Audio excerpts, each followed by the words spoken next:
Pues comenzamos. Muy buenas noches, hermanos. Buenas noches a todos los que pues nos escuchan en este estudio. Vamos a dar continuidad al tema que estamos viendo. Estamos en el libro de Hechos. En esta ocasión me toca comenzar y voy a retomar desde donde me quedé. Estamos viendo este pasaje, ¿verdad? Donde Esteban está presentando aparentemente sus argumentos en defensa de las acusaciones que están haciendo contra de él. Está delante de un concilio, está delante de los principales líderes religiosos, está delante del sumo sacerdote y de Israel, y entonces él está presentando sus argumentos, pero vemos que en medio de estos argumentos que él presenta, él está hablando de todo el testimonio, ¿verdad? De Dios, y vemos cómo esto se comienza a convertir en un mensaje de evangelización. Realmente comienza a hablar, ¿verdad? Del evangelio del Señor movido por el Espíritu Santo, no desaprovechando la oportunidad, lejos de Esteban querer defenderse, querer librar a lo mejor su vida, su pellejo. Él no pierde la oportunidad y predica la verdad, movido por el Espíritu Santo. Vimos que Esteban es un hombre que está constantemente sometido al Espíritu Santo, se mueve por el Espíritu Santo, ¿verdad? Es un hombre pues piadoso, y que vemos a través de todo lo que hemos estudiado, de cómo comienza a narrar toda la historia, ¿verdad? Desde Abraham, de Israel, vemos que conoce las escrituras, ¿verdad? Es una persona que confía en ellas. Tanto que es lo único que Esteban, escuchamos de Esteban en este discurso que da. Y miren, pues yo voy a retomar, hermanos, en el versículo 38 al 43. Dice así, dice: este es aquel Moisés que estuvo en la congregación en el desierto con el ángel que le hablaba en el monte Sinaí, y con nuestros padres, y que recibió palabras de vida que darnos, al cual nuestros padres no quisieron obedecer, sino que lo desecharon, y en sus corazones se volvieron a Egipto. Cuando dijeron a Aarón: haznos dioses que vayan delante de nosotros, porque a este Moisés que nos sacó de la tierra de Egipto, no sabemos qué le haya acontecido. Entonces hicieron un becerro y ofrecieron sacrificio al ídolo, y en las obras de sus manos se regocijaron. Y Dios se apartó y los entregó a que rindiesen culto al ejército del cielo, como está escrito en el libro de los profetas. ¿Acaso me ofrecisteis víctimas y sacrificios en el desierto por 40 años, casa de Israel? Antes bien, llevasteis el tabernáculo de Moloc y la estrella de vuestro dios Renfán, figuras que os hicisteis para adorarlas. Os transportaré pues más allá de Babilonia. Y hasta ahí voy a retomar un poquito. Miren, estamos viendo que está Esteban siendo acusado de que él está en contra de la ley. Pueden ser muchas cosas, pero no solo la ley de Moisés para los israelitas era ofender su ley. Si tú te metías con la ley que ellos se habían inventado, ¿verdad? Que era esta serie de tradiciones que ellos se habían inventado, pero que eran una ley porque las tenían que llevar a cabo. Bueno, pues eso también era violentar la ley. Sin embargo, aquí Esteban comienza, ¿verdad? Hablar acerca de esto de la ley. Y él dice, ¿verdad? Que cuando Moisés, ya habló de este personaje, estaban en el desierto, Dios llama a Moisés y le dice: sube al monte, acá al monte Sinaí. Y en el monte Sinaí, pues está recibiendo la ley por primera vez, ¿verdad? Pues de la boca de Dios. Pero entonces, ¿qué ocurre, verdad? Ahí está diciendo: mientras todo Israel está abajo del monte, allí en el desierto, está Aarón, que es el hermano de Moisés. Entonces ellos un poco, pues a lo mejor decepcionados, ¿verdad? Todo Israel decepcionado porque, pues sí, salieron de Egipto, pero realmente a donde habían llegado no era el mejor lugar, no era como algo que ellos esperaban. Su expectativa que tenían estando en ese desierto, pues quizá no era de que iban a estar muy cómodos. Y entonces dice que comienzan en su corazón, ¿verdad?, a desear regresar a ese Egipto. Todavía no se había dado la ley, apenas la está recibiendo Moisés, pero en esta desesperación le dicen a Aarón: ¿sabes qué, Aarón? Haznos dioses que vayan delante de nosotros, porque Moisés, que fue el que nos sacó de la tierra de Egipto, pues no sabemos qué le haya pasado. Entonces, este rechazo que hacen de cierta forma de Moisés, porque comienzan a decir, es que ¿para qué nos sacó, no? O sea, ¿para qué nos sacó de Egipto? Ahí estábamos mejor, nos vino aquí a entrar a un desierto donde está todo incierto, donde no tenemos comida, donde no sabemos qué nos espera, y comienzan en su corazón a tener este rechazo, mientras que Moisés está recibiendo la ley de Dios. Todavía Dios no había acabado con ellos, pero ya en sus corazones ellos decían, no nos convence. Y Aarón escucha, accede, ¿verdad?, ante este pedido del pueblo, y entonces hacen un becerro, funden ahí metales, sale un becerro y ofrecen un sacrificio a ese ídolo. Y dice la palabra en Éxodo que en esa obra de sus manos se regocijaron, se pusieron felices, hicieron una fiesta. Ahora, esto de adorar un becerro, pues era parte de la religión egipcia, de ahí venían, ¿verdad? De ahí habían sido sacados, todavía era muy difícil que sacaran ese Egipto de dentro de ellos, pero la idolatría que comienza ahí de Israel, que comienza ahí en el monte Sinaí, contradice la soberbia de estos hombres delante de los cuales está hoy Esteban hablando este discurso. Contradice pues esa soberbia que tenían todos estos hombres acerca de que ellos se creían perfectos en la ley. Ellos eran el pueblo de la ley. O sea, si había alguien que era perfecto en cumplir todas las leyes de Israel y que se jactaban de ello, eran ellos, tanto que, y se estaban atreviendo a acusar al inocente Esteban, porque era inocente, no había hecho absolutamente nada malo, ¿verdad?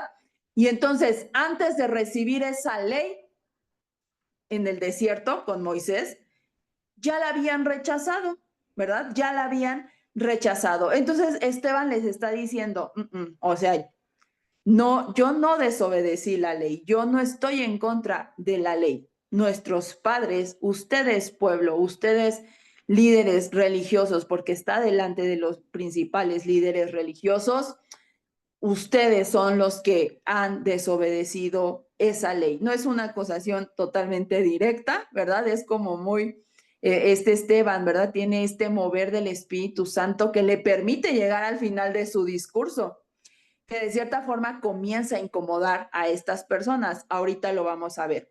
Pero entonces Esteban toca a un profeta y vamos a Amos, porque es la profecía que él menciona. Amos capítulo 5, versículo 25 al 27.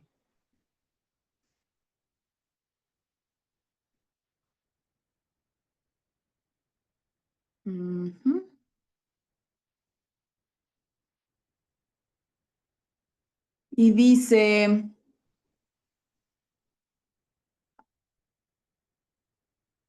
voy a leer desde el 21. Dice, aborrecí y abominé vuestras solemnidades y no me complaceré en vuestras asambleas.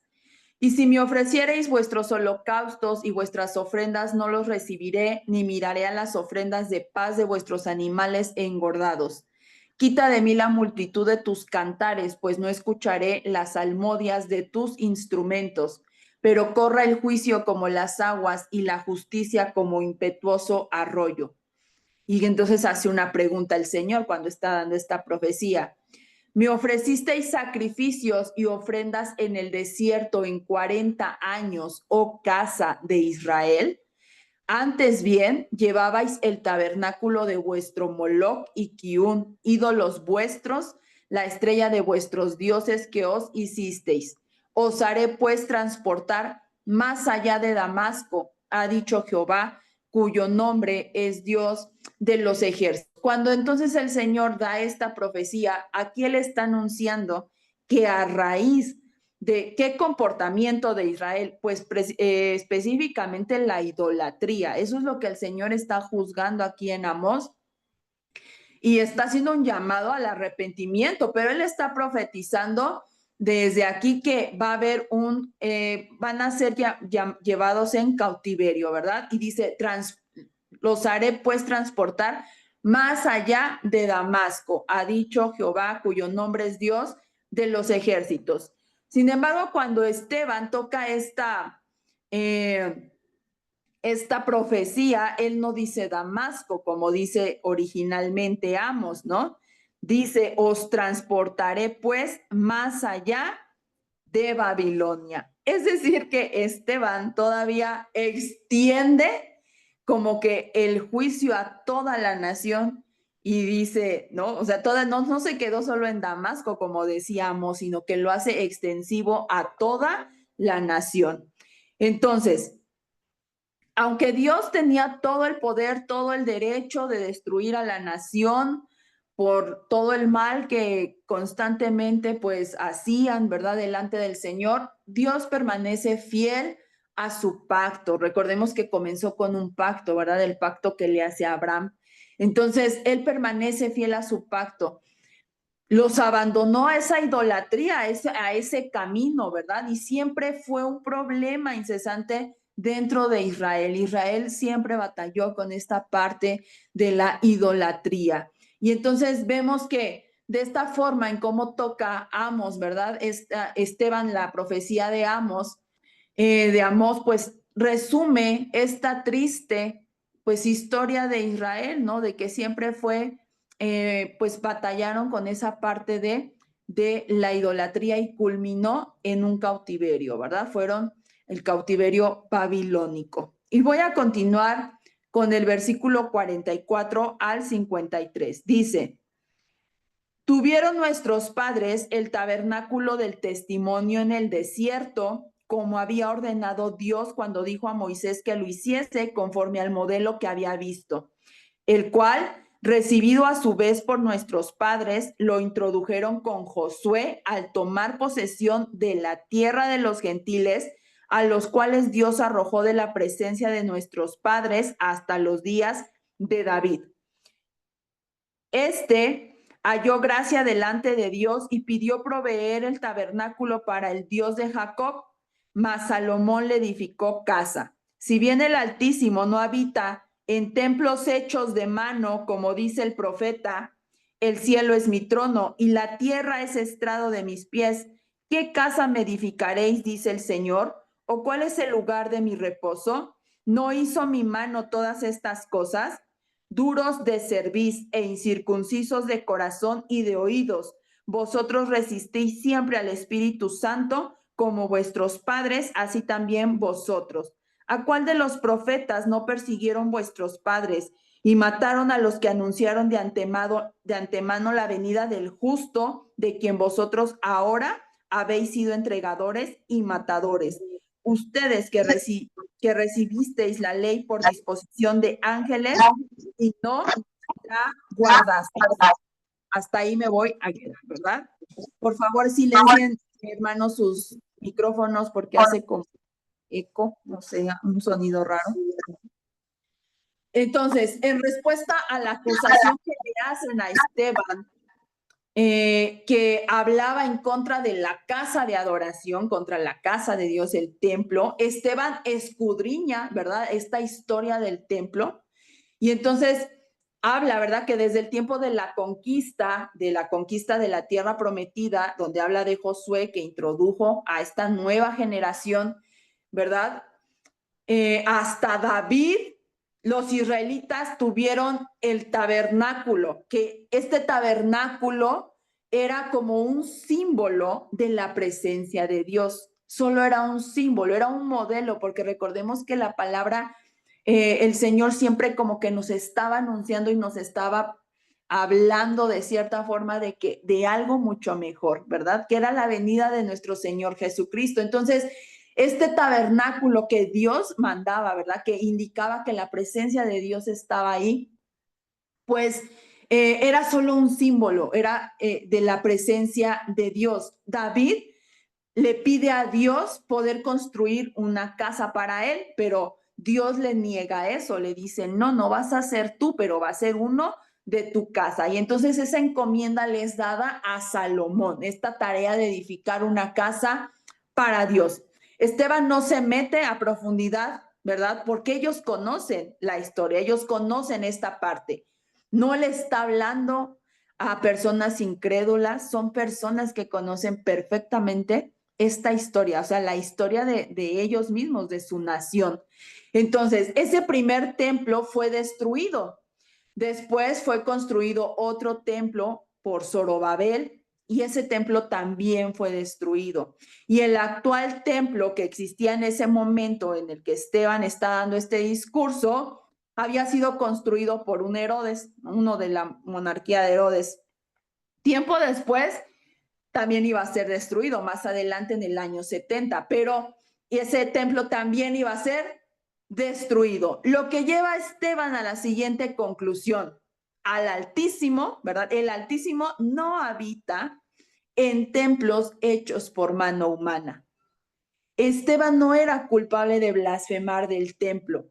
Ellos lo eran por confinar o por aferrarse a confinar a Dios dentro de una estructura, de un templo, no entender, ¿verdad? Que Dios, o sea, no era el propósito de Dios. El propósito de Dios no era la gloria de tener ese gran templo lujoso, lleno de oro, lleno de lujo, porque era muy ostentoso. Ese no era el propósito, ¿verdad? Solo era un símbolo. Recordemos que solamente era un símbolo, pero no era una prisión de la gloria de Dios. Eso no era. Y entonces, después de que Esteban asienta estas bases históricas, Chin los golpea con una acusación tremenda y les dice que ellos, esos delante de los cuales está hablando, eran exactamente como sus antepasados en los días de José, en los días de Moisés, en los días de David. Eran duros de cerviz, porque así los cita, ¿verdad? Duros de cerviz. La obstinación de los líderes religiosos judíos, ¿verdad? De resistir siempre al Espíritu Santo, los hacía como sus padres. Todos los que habían rechazado la ley, a Moisés, a que los que vendieron a José, que de cierta forma ya vimos, ¿verdad? Cómo habían rechazado al que Dios había levantado en ese tiempo.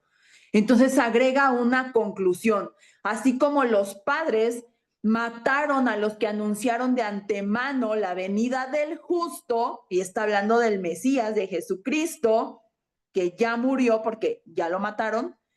Así también los judíos se habían convertido en sus entregadores y asesinos. ¿De quién? De Jesucristo. ¿A quién predicaba Esteban? A Jesucristo. ¿Por qué Esteban está en ese momento delante de este concilio? Por predicar a Jesucristo. No tenían excusa, ya que la ley, ya que todo lo que, la historia que venía narrando Esteban, señalaba directamente a Jesucristo.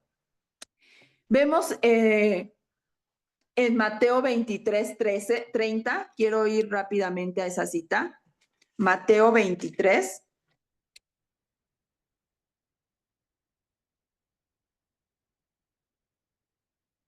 Treinta.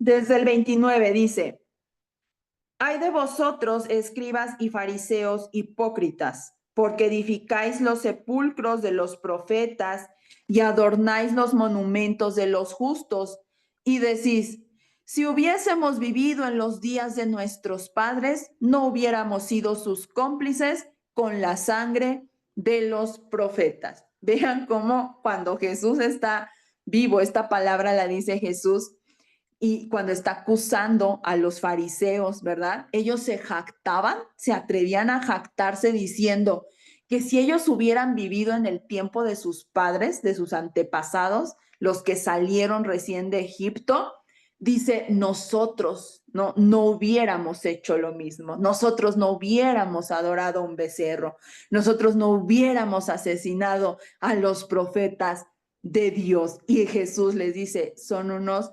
hipócritas, pero ellos habían hecho algo mucho peor, ¿verdad? Ellos ya, Jesucristo había sido crucificado, ellos habían asesinado al Hijo de Dios, al justo, y estaban por cometer otro asesinato y encabezaría pues la larga lista de los tantos que han muerto por predicar el nombre de Cristo. Qué tremendo. Aunque esta defensa no sirvió para la absolución de Esteban, para librarlo, ¿verdad? Este es un sermón extraordinario, es un mensaje de evangelización tremendo. Los que lo escucharon debieron arrepentirse verdaderamente de corazón. No sabemos, bueno, no todos lo hicieron. Por ahí sale Saulo en esta maravillosa historia, pero ahorita vamos a llegar a ese punto, ¿verdad? Y Esteban no fue una víctima, vamos a dejar claro esto. Fue el vencedor, ¿verdad? Porque la muerte que sufre, más adelante ahorita lo vamos a leer, pero esto solo lo llevó a la presencia de su Señor. Sus palabras finalmente penetraron en esos corazones, no tuvo un impacto positivo, pero penetraron, porque así es la palabra del Señor. Dice que es más cortante que una espada de doble filo, que penetra hasta partir los huesos, las coyunturas, el tuétano. Llegó, la palabra llegó y penetró esos corazones duros y derribó sus apariencias de falsa espiritualidad y dejó en manifiesto verdaderamente lo que ellos eran.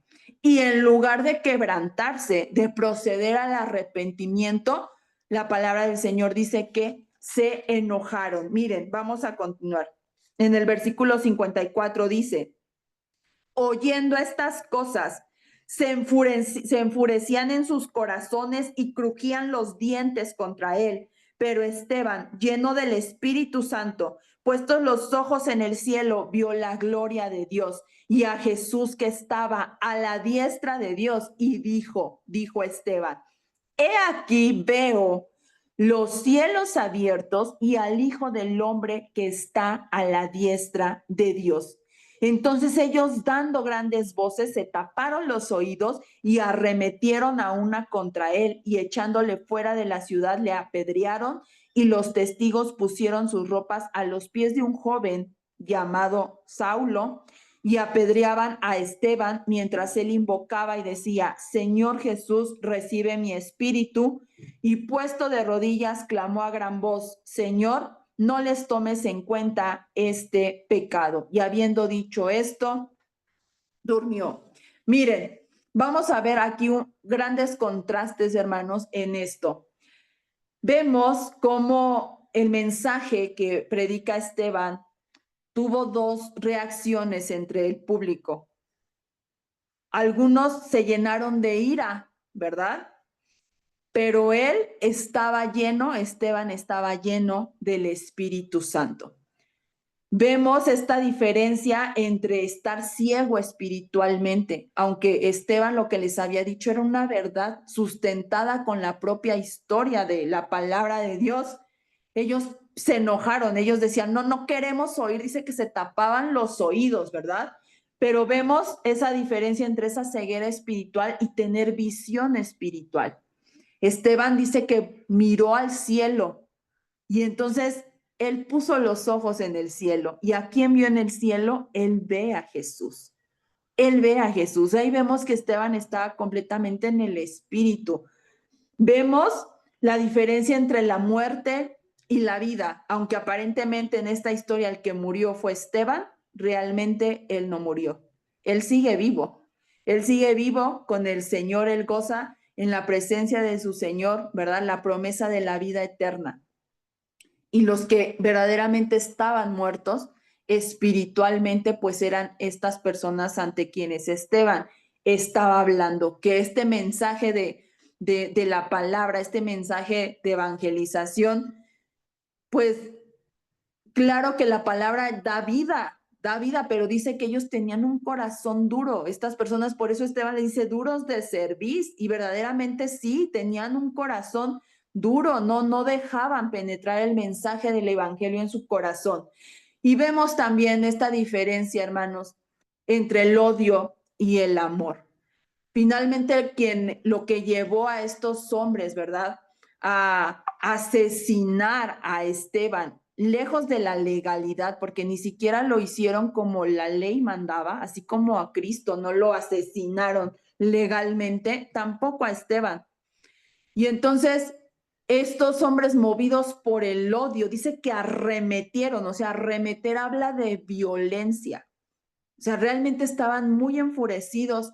Sin embargo, Esteban, lejos de enojarse, de replicar, Esteban ora al Señor y le dice, Señor, perdónalos, ¿verdad? Perdónalos, no saben lo que están haciendo.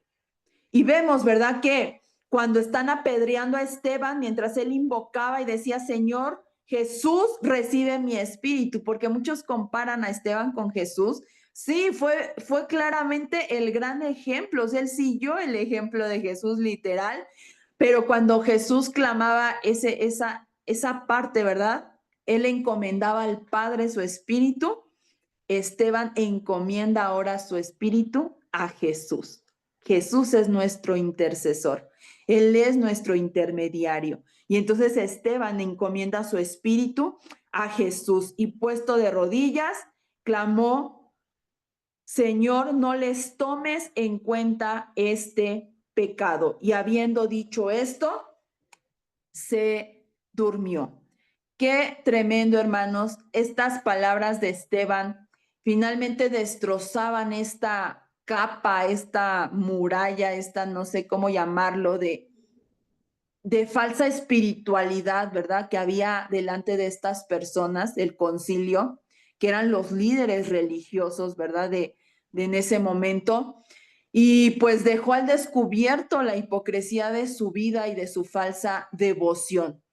Esta era al menos, hermanos, la tercera vez que en este grupo de personas, por lo menos, ¿verdad? Era la tercera vez que escuchaban el mensaje del evangelio y lejos de arrepentirse, lejos de doblegar su corazón, de humillarse verdaderamente, se enfurecían más, seguían endureciendo sus corazones, seguía produciendo furia, enojo en ellos, estaban lejos de verdaderamente reconocer que habían asesinado al Hijo de Dios, que estaban mal y que Cristo, ¿verdad? Ese al que asesinaron, él era el Hijo de Dios. Y pues si no podían y no aceptar eso, pues mucho menos iban a aceptar la visión de Esteban. Yo veo a Jesús que está sentado, ese a que ustedes asesinaron, al que ustedes clavaron en una cruz y le pusieron ahí un letrero de burla porque él decía ser el rey de los judíos, pues ese está a la diestra del Padre. No querían escuchar ese mensaje, ¿verdad? Y se enfurecieron. Y vemos que en medio de la tormenta de furia que aullaba alrededor de Esteban, Esteban permanecía tranquilo y totalmente sometido al control del Espíritu Santo. Bueno, hermanos, pues voy a dejar hasta aquí el punto. Ya no abarqué hasta el versículo 1, pero le doy la palabra al pastor Jorge.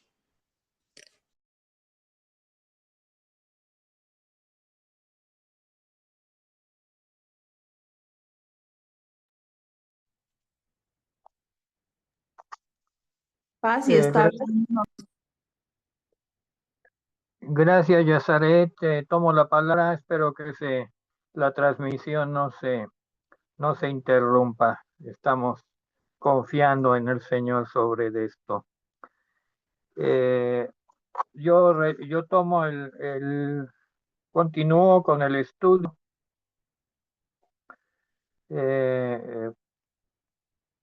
leo el último versículo del capítulo 7, que dice, y puestos de rodillas, clamó a gran voz, Señor, no les tomes en cuenta este pecado. Y habiendo dicho esto, durmió. Pues es la partida del primer mártir del cristianismo. Continúo en el capítulo 8 diciendo lo siguiente. Y Saulo consentía en su muerte. En aquel día hubo una gran persecución contra la iglesia que estaba en Jerusalén, y todos fueron esparcidos por las tierras de Judea.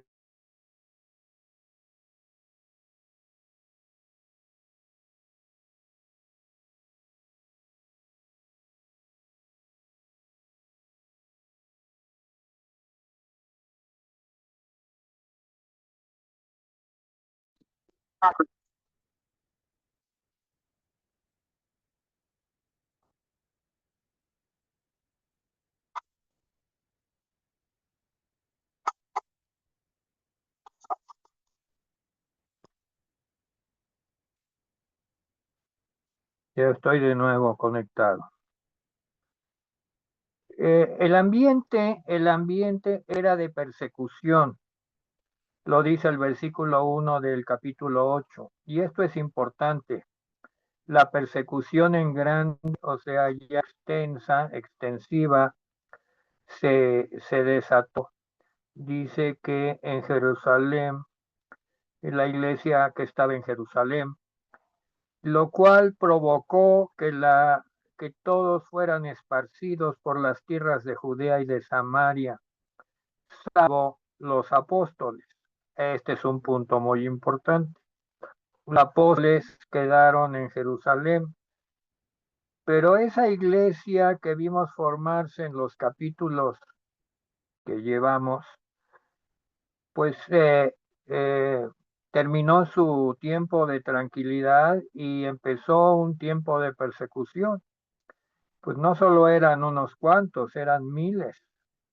Los hemos visto cómo llegaron a los pies de Cristo por la predicación de Pedro y Juan y algunos otros apóstoles, y cómo la iglesia se organizó y las bases sobre las cuales la iglesia estaba organizada antes de que se diera esta dispersión. Y aquí hay una primera enseñanza. El Señor sabe los tiempos, el Señor sabe lo que viene, es el único que lo conoce, y el Señor cuida de su iglesia. Eso es lo que estamos entendiendo y aprendiendo aquí. Y entonces, por un lado, hombres piadosos llevaron a enterrar a Esteban y hicieron gran llanto sobre él. Era la costumbre judía. Eh, Quizás los miembros de la iglesia pues no tenían experiencia y dejaron que hombres piadosos judíos enterraran a Esteban, y ese llanto pues es típico de un entierro judío. Por otro lado, Saulo asolaba la iglesia y entraba casa por casa, arrastraba hombres y mujeres y los entregaba a la cárcel. En este ambiente ya de persecución y de mucho, pues podríamos decir que pues la iglesia amenazada, pues por un lado sí estaba amenazada, pero por otro lado el Señor la había preparado para la siguiente etapa de la iglesia, que es la que dice el versículo 4. Pero los que fueron esparcidos iban por todas partes anunciando el evangelio. Gloria a Dios. Ya no nada más Jerusalén. Salieron de Jerusalén, la base, y se fueron a donde fueron esparcidos.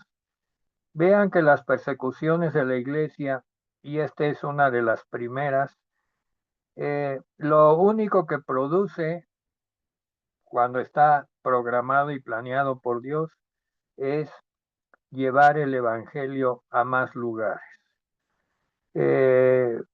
Aferrarnos a un solo lugar, no salir de allí y tomarlo como una fortaleza, a veces no es el propósito del Señor. Debemos estar dispuestos a salir, debemos estar dispuestos a ir porque nuestro propósito no nada más es ser cristianos de un solo lugar, sino nuestro propósito es ser y anunciar el Evangelio. Dice que entonces Felipe, descendiendo a la ciudad de Samaria, les predicaba a Cristo. Y aquí voy a hablar de dos cosas. Primero de Felipe. Felipe, ¿quién era Felipe? Bueno, lo primero que voy a decir es quién no era Felipe. Felipe no era el apóstol, porque había un apóstol Felipe, fue de los primeros que Cristo llamó a seguirle. Lo pueden encontrar en los evangelios.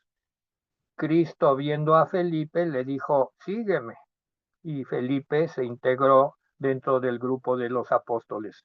Pero este Felipe no era el apóstol. Este Felipe lo conocemos en el versículo, en el capítulo 6, del 4, versículo 4 al 6. Lo vamos a repasar, ya lo vimos, pero es muy interesante y es muy importante. Hechos 6, versículo 4. Vean cómo el Señor había organizado la iglesia con un propósito. Hechos 6, versículo 4. Empieza desde el versículo 3. Buscad pues, hermanos, entre vosotros a 7 varones de buen testimonio, llenos del Espíritu Santo y de sabiduría, a quienes encargaremos este trabajo. Ese trabajo era un trabajo que hacían los apóstoles, pero entonces cambiaron el orden. Dice, y los apóstoles dicen, nosotros persistiremos en la oración y en el ministerio de la palabra. Allí se sostuvieron los apóstoles en la oración y en el ministerio de la palabra. Por eso, entre otras cosas, es que hemos elegido seguir este libro de los Hechos en el tema de la oración, porque, pues aunque no siempre lo menciona, pero estamos seguros que los apóstoles siempre oraron, porque desde aquí era una vocación que ellos como grupo y en lo personal oraban, dice, persistían en la oración y en el ministerio de la palabra. No debemos olvidar estos dos temas, porque pues si somos bíblicos, tenemos que buscar pues los antecedentes de nuestro ministerio, y los antecedentes de nuestro ministerio están muy claros aquí en la palabra de Dios. Y menciona en el artículo 5 a los que eligieron, ¿verdad? Esteban, ya vimos la historia de Esteban perfectamente descrita por Yazaret, sierva de Dios, varón lleno de fe y de Espíritu Santo, encabezaba este grupo. Y como segundo lugar, Felipe. Felipe, y luego menciona a otros, total son 7 que apoyaban a los apóstoles. Entonces, este Felipe, de este grupo, no el apóstol Felipe, sino Felipe de los diáconos, este es el que aparece en el capítulo 8, versículo 5, cuando ya la iglesia estaba esparcida, pues Felipe, descendiendo a la ciudad de Samaria, les predicaba a Cristo. Entonces, a partir de allí se le llamó Felipe el Evangelista, un tipo de evangelista que todos debemos imitar, pero aquí vemos que, y vamos a ver más adelante, que el trabajo de Felipe era uno, pero estaba el trabajo apostólico, que era otro tipo de trabajo. Y en este párrafo que vamos a estudiar, pues lo vamos a ver claramente, y yo le pido al Señor que a todos nos abra el entendimiento para comprender. Dice, producto de la predicación de Felipe en Samaria. Pero antes de seguir adelante, quiero hablar de Samaria. Ya hablamos de Felipe, el evangelista. Ahora quiero hablar de Samaria. ¿Por qué quiero hablar de Samaria? Porque, bueno, es parte de la historia bíblica. De alguna manera la mencionó el mártir Esteban, ¿verdad? Cuando pues habló de que el pueblo iba a ser dispersado, iba a ser llevado más allá de Babilonia. Y sí recordamos que las 12 tribus que entraron a la tierra prometida, hubo historias y, pues vamos a Primera de Reyes 18:2 para ver de dónde viene este asunto de Samaria. Primera de Reyes 18:2.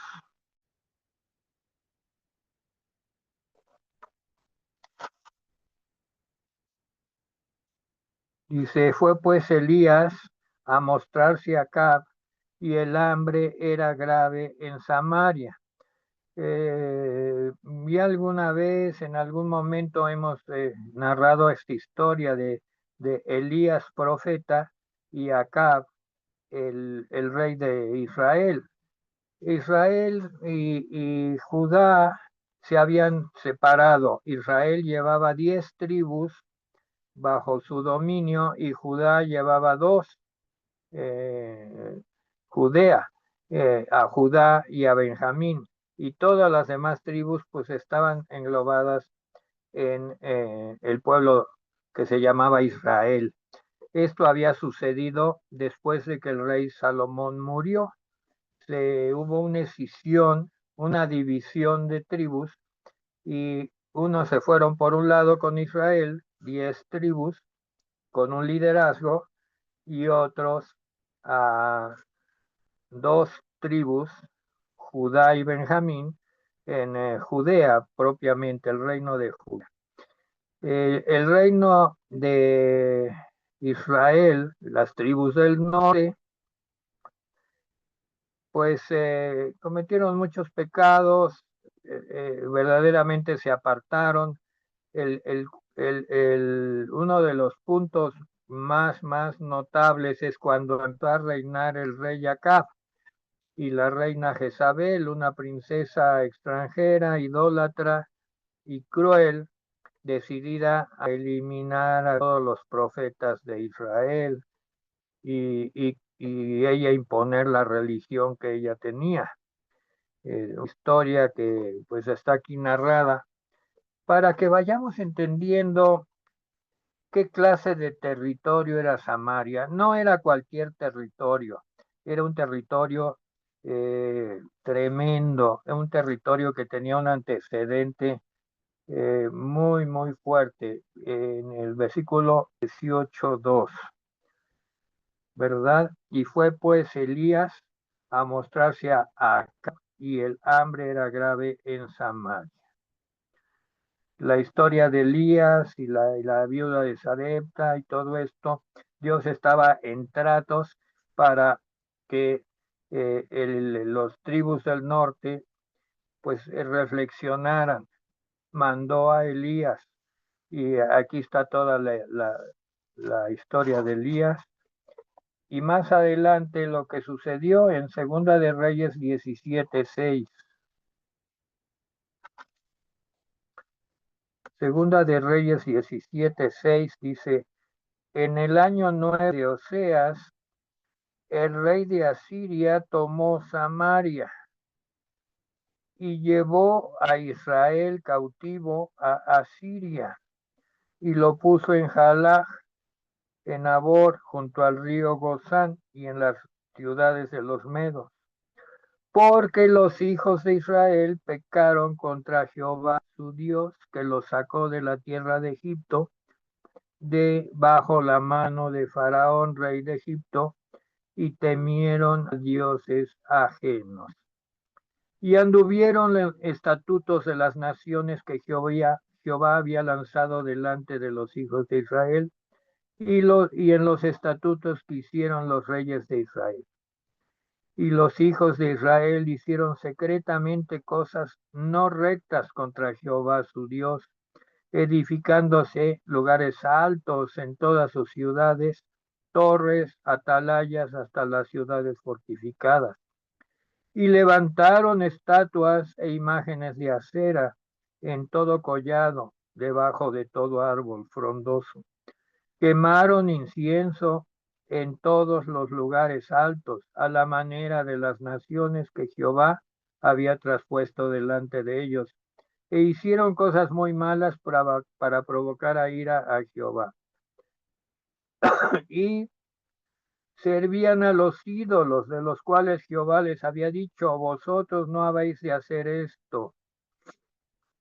Jehová amonestó a Israel y a Judá por medio de todos los profetas y los videntes, diciendo, volveos de vuestros caminos, guardad mis mandamientos, mis ordenanzas, conforme a todas las leyes que yo prescribí a vuestros padres, y he enviado a mis siervos profetas, mas estos pueblos no obedecieron, endurecieron su cerviz como la cerviz de sus padres, los cuales no creyeron en Jehová su Dios, desecharon sus estatutos y el pacto que él había hecho con sus padres, los testimonios que él ha prescrito a ellos, y siguieron la vanidad, se hicieron vanos. Vanidad y vanos quiere decir vacíos, sin sustento espiritual, adaptándose a cualquier costumbre de los pueblos semejantes, los pueblos vecinos. Fueron en voz de las naciones que estaban alrededor de ellos, de los cuales Jehová les había mandado que no hiciesen a la manera de ellas. Dejaron todos los mandamientos de Jehová su Dios y se hicieron imágenes fundidas de 2 becerros, ya lo mencionó Yazaret, que Aarón lo había hecho muchos años antes, pues aquí estas gentes de las 10 tribus lo volvieron a hacer, imágenes de acera, los becerros, adoraron a todo el ejército de los cielos y sirvieron a Baal. Hicieron pasar a sus hijos y a sus hijas por fuego, les dieron adivinaciones y agüeros, y os entregaron a hacer lo malo ante los ojos de Jehová, provocándole a ira. Miren que todo esto nos debe hacer reflexionar. Es fácil desviarse de la verdadera fe. Hay muchos artilugios, hay muchas cosas en la idolatría que pueden resultar atractivas para un creyente en Cristo que está desprevenido y que le puede parecer interesante y bonito, satisfactorio, ejercitarse en esas artes que aquí están perfectamente definidas, sahumerios, adivinaciones, agüeros, y hacen pasar a sus hijos y a sus hijas por fuego, eh, hacer lo malo a los ojos de Jehová. Daría la impresión que tenemos dos caminos, ¿verdad? El camino de la fe que surge del interior del corazón y de la entrega total interior al Evangelio, y el camino de la religión que se manifiesta a través de señales externas, porque todo esto que ofende a Jehová son señales externas, están perfectamente descritas aquí. Debemos ser sagaces, debemos ser entendidos para no volver a caer como estos cayeron. Y dice, y desechó Jehová a toda la descendencia de Israel, los afligió, los entregó en manos de saqueadores, hasta echarlos de su presencia, porque separó a Israel de la casa de David. Y ellos hicieron rey a Jeroboam, hijo de Nabat, y Jeroboam apartó a Israel de en pos de Jehová, y les hizo cometer gran pecado. Y los hijos de Israel anduvieron en todos los pecados de Jeroboam, que él hizo sin apartarse de ellos, hasta que Jehová quitó a Israel de delante de su rostro, como él lo había dicho por medio de todos los profetas sus siervos. E Israel fue llevado cautivo, como lo dijo Esteban, llevado cautivo de su tierra hasta Asiria, hasta hoy. Y Asiria dice que pobló de nuevo a Samaria. Ya no lo vamos a leer, porque los asirios pues se llevaron a toda la gente hasta Siria, y trajeron gente de muchos lugares para poblar Samaria. Y esto pues se siguió hasta los tiempos del Señor Jesucristo. El Señor Jesucristo. Pero aquí vamos a ver y a aprender una gran enseñanza, una gran enseñanza. Samaria, territorio originalmente pues que era señalado por Dios para ser la tierra prometida, eran las tribus del norte. Ya Oseas 13:16 profetizó sobre Samaria.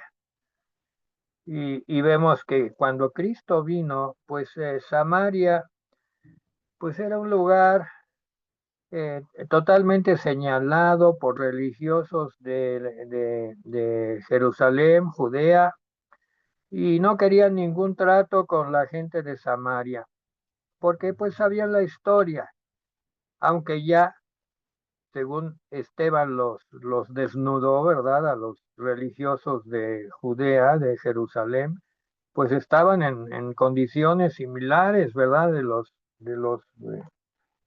padres de los samaritanos que fueron llevados lejos, como, como en las historias bíblicas hay tantos que se apartan de la verdadera fe. Pero ahí está, la Biblia no tapa, la Biblia no cubre, la Biblia expone para el lector, el creyente, pueda verse en el espejo cuál es su situación espiritual. ¿Está viviendo la fe del corazón, o está buscando las señales, está buscando las cosas externas, las cosas de los sentidos, que todos estos idólatras se llenaban de esto, y así se fueron apartando del Señor? Entonces, nos remitimos al Nuevo Testamento para entender algo más de Samaria. En Juan 4:4, Evangelio según San Juan, capítulo 4, versículo 4,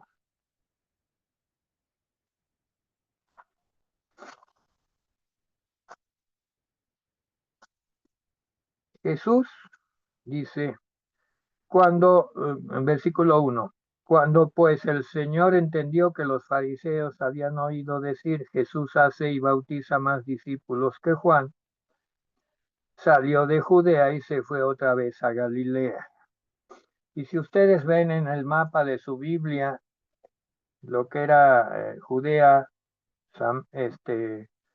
Samaria y Galilea. Samaria estaba en medio y salió de Judea y se fue a Galilea y le era necesario pasar por Samaria. Vino pues a una ciudad de Samaria llamada Sicar.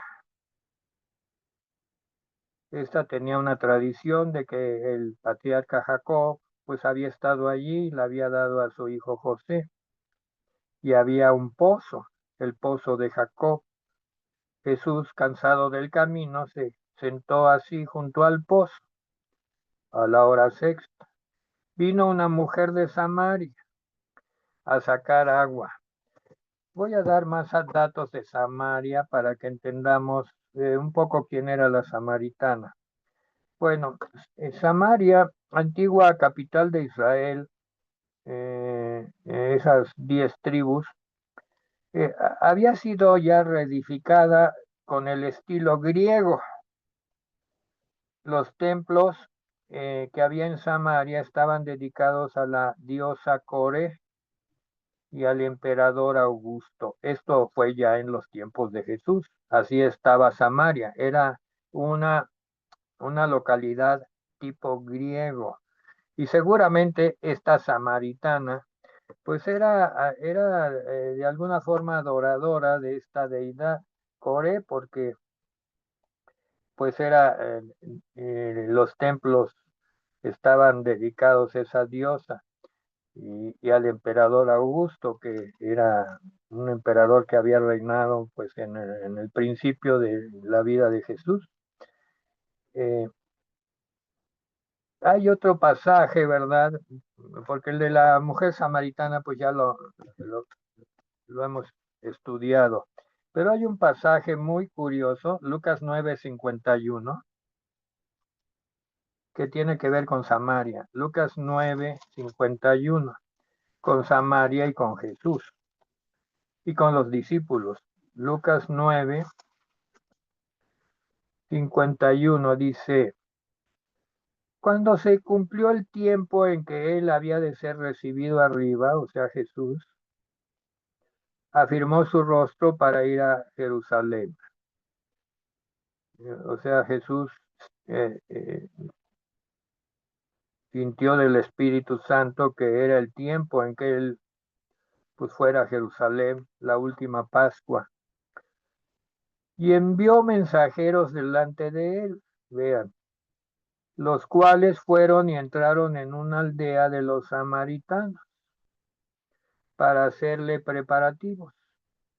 Iba a llegar Jesús y pues querían preparar pues que tuviera las cosas indispensables.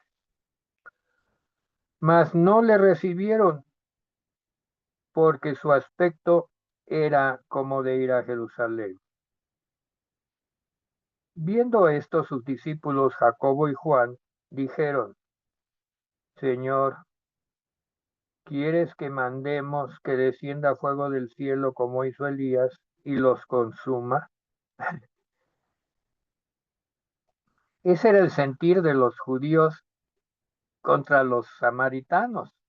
Todavía recordaban cómo Elías había tratado con los falsos profetas, los había pues liquidado, había venido fuego del cielo sobre los altares, el altar de Elías, y, y se les hace fácil porque no recibieron, no querían recibir a Jesús los de Samaria, porque no querían recibir a nadie que fuera a Jerusalén, no eran amistosos, estaban totalmente en contra, pues vean cómo ese territorio que había pertenecido a las tribus del Señor, pues ahora era aparentemente un lugar de enemistad contra los judíos.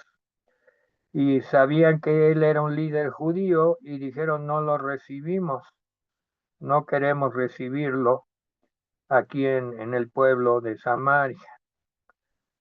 Y se enojaron los discípulos y fueron a preguntarle al Señor, le dijeron: no te quieren recibir, nos das autorización de que le pidamos a Dios que descienda fuego del cielo, como hizo Elías.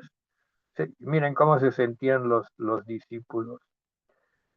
Entonces, volviéndose él, los reprendió, diciendo: vosotros no sabéis de qué espíritu sois, porque el Hijo del Hombre no ha venido para perder las almas de los hombres, sino para salvarlas. Y se fueron a otra aldea. Si alguien ha dudado o dudaba de cuál era la misión de Cristo al venir a la tierra, pues aquí hay un versículo sencillo, simple de entender, en medio de una situación, ¿verdad?, que se presta a venganzas, a ira. Pues aquí Jacobo y Juan, que eran discípulos pues notables, esto ya habían avanzado mucho en andar con Jesús, ver sus enseñanzas. Sin embargo, se llenaron de ira y querían acabarlos con fuego del cielo. Nos da la impresión de lo que está pasando ahorita allá en esa tierra. Siguen matándose con fuego del cielo por la ira que se tienen entre ellos. Pero esa no es la voluntad de Jesús. Cada vez que alguien muere sin conocerlo, pues el Señor se entristece. Y dice: vosotros no sabéis de qué espíritu sois. El Hijo del Hombre no ha venido para perder las almas de los hombres, sino para salvarlas. Y, y, y, y miren cuántas guerras se han hecho bajo la bandera de la cruz para matar a los enemigos de la cruz.